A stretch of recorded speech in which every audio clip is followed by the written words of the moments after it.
অনেকদিন আগের কথা। কিম নমজন নামে এক দয়ালু ব্যক্তি সোল শহরে বাস করত এবং তার স্ত্রী ছিল বিশ্ব সুন্দরী। তাদের 5টা সন্তান ছিল। প্রথম সন্তান, যার নাম ছিল হাবি, সে সবসময় খুব হাসি খুশি থাকে। দ্বিতীয় বাচ্চাটার নাম ছিল বিল্লু। এই বাচ্চাটি বাকি বাচ্চাদের তুলনায় অনেক বেশি অলস ছিল। তৃতীয় বাচ্চাটার নাম ছিল টেপা।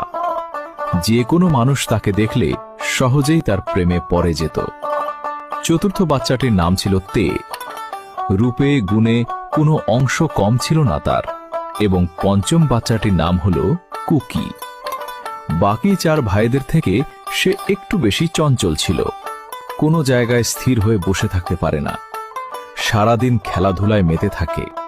বলা বাহুল্য যে সম্ভবত তার মাথার কয়েকটা